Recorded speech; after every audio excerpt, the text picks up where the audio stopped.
Welcome to the Explainer. Today, we're jumping straight into the breathtaking magic system of Brandon Sanderson's Cosmere.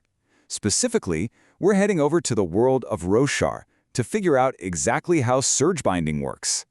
And we're kicking things off with a pretty massive question. What makes Surgebinding more than just a random collection of magical powers? Because on Roshar, manipulating the fundamental forces of nature takes way more than just waving a magic wand. It demands intense personal growth, incredible sacrifice, and a literal cosmic connection. It's a system where your psychological journey is exactly what fuels your physical power. To make sense of this massive magic system without getting totally lost in the Cosmere lore, we're going to follow a really clear roadmap. We'll hit 1. More than just magic. 2. Fuel, forces, and bonds. 3. 10 surges, 10 orders. 4. How orders share surges. 5. Power gated by oaths. And finally, 6. History, limitations, and legacy. All right, Section 1. More than just magic. Let's lay the groundwork for why this system is so uniquely brilliant. When you think of magic and fantasy, you probably picture a basic encyclopedia of spells, right? Well, Surgebinding is fundamentally different. You really have to think of it as a living, breathing ecosystem. In this system, your magical progression is entirely gated by your moral and personal development.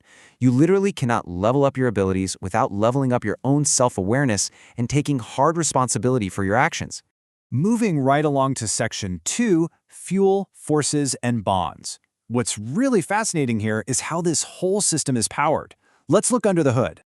Everything runs on Stormlight. This is the literal fuel for the magic, captured in gemstones during Roshar's violent high storms. A Surgebinder inhales this energy straight into their body, filling up their investiture pool. And here's the catch. As long as they hold their breath, they keep that light trapped inside. It doesn't just power their magic, either. Stormlight actively sustains their body, giving them superhuman stamina and letting them survive without oxygen. Pretty wild, right? But look, fuel is completely useless without an engine, and that's exactly where Spren come in. Spren are living, sentient fragments of magical energy. By forming something called a Nahel Bond, a beautiful symbiosis happens. The human gives the Spren individuality and the ability to think clearly in the physical realm. In exchange, the Spren acts as a conduit, basically handing the human the keys to the surges. Which brings us to Section 3, 10 surges, 10 orders. So what can they actually do once they've secured that bond? Through the Nahel Bond, humans can manipulate the 10 fundamental surges of nature, and these aren't just arbitrary parlor tricks. We're talking about manipulating gravity and pressure with gravitation and adhesion, controlling friction with abrasion, or altering matter itself through cohesion, tension, and division. They can accelerate growth with progression, step through realms via transportation, bend light and sound with illumination, or use transformation to soulcast one material entirely into another, like the brilliant scholar Jasnah does. And this perfectly illustrates how coherent the whole system is. There are 10 orders of Knights Radiant. Each order bonds a specific type of Spren, and that specific Spren unlocks exactly 2 of those 10 surges. So, bond an Honor Spren, you're a Windrunner with Adhesion and Gravitation. Bond a Cultivation Spren, you become an Edge Dancer with Abrasion and Progression. The matrix overlaps perfectly. Every single surge is shared by exactly 2 different orders. That takes us directly into Section 4, how orders share surges. Because of that overlap, 2 totally different orders can use the exact same fundamental force in vastly different ways, all based on their worldview. Take the Surge of Gravitation, for example. Windrunners, like Kaladin, value protection above absolutely everything else, so they use gravitation for incredible, agile flight, darting across battlefields to shield people who can't protect themselves. But then you have Skybreakers, like Seth, wielding the exact same power. Skybreakers are obsessed with rigid law and justice, so they use gravitation in a much more direct, aggressive way, ruthlessly hunting down lawbreakers and delivering judgment straight from the sky. Same physics, entirely different vibe. We see this again with Adhesion. A Windrunner uses Adhesion on a physical level, manipulating pressure to literally stick enemies to walls. But look at a bondsmith like Dalinar. Bondsmiths are peacemakers. They use Adhesion on a massive, cosmic scale. Instead of just sticking rocks together, they manipulate the spiritual connection between people, repairing broken alliances and uniting entirely different worlds. Section 5, power gated by oaths.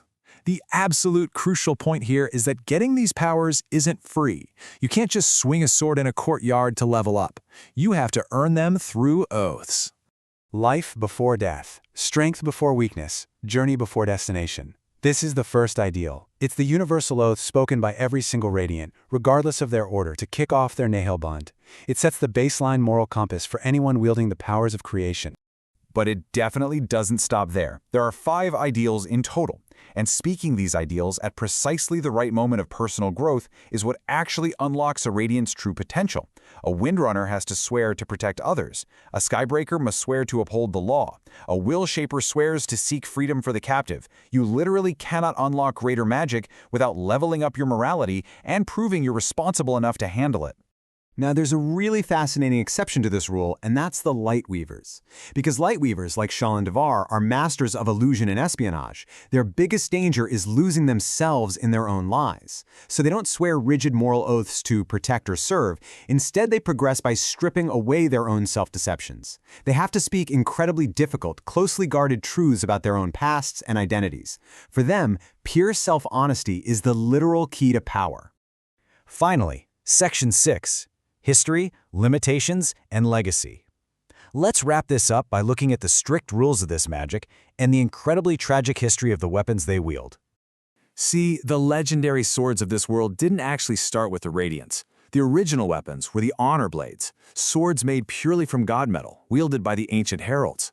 Anyone holding an Honor Blade gets Surgebinding powers, no spren required. But it's highly inefficient and it chugs Stormlight insanely fast. Spren saw these weapons and figured out how to mimic them by bonding with humans, literally transforming their own physical bodies into living shard blades. But this symbiotic system has some really strict limitations. A Knight Radiant is definitely not a god. Stormlight drains rapidly, which means you have to manage your fuel super tactically in the middle of a fight. Remember, you have to literally hold your breath to keep the power from leaking out. And most importantly, if you violate the moral oaths you swore, your powers weaken. Break them entirely? Well, the consequences are absolutely devastating.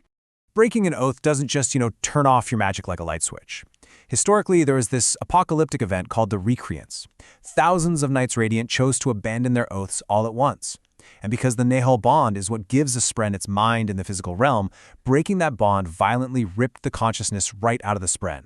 It essentially murdered them, locking their souls in this perpetual cycle of agony. And this perfectly explains the massive difference between the weapons we see in the modern era of the story. A living shard blade wielded by a true Radiant can instantly shapeshift into a shield, a spear, a sword, whatever you need, and it grants magical surges. But the dead shard blades, the relics left over from the Recreants, are quite literally just the corpses of those betrayed spren. They are locked in these impractical, oversized forms, they take exactly 10 heartbeats to summon, and they grant absolutely 0 magical abilities to the warriors using them today. Which leaves us with a pretty fascinating final thought for this explainer. Surgebinding is this beautifully, intricately designed ecosystem. It grants you the literal powers of creation, the ability to control gravity, matter, and light. But it demands absolutely everything in return. It demands your honesty, your morality, and your absolute commitment. If wielding the forces of nature means you must bind your very soul to the consequences of your promises, is the power truly worth the ultimate price of the bond? Something to chew on. Thanks for joining me on this explainer, and keep questioning the magic in the worlds around you.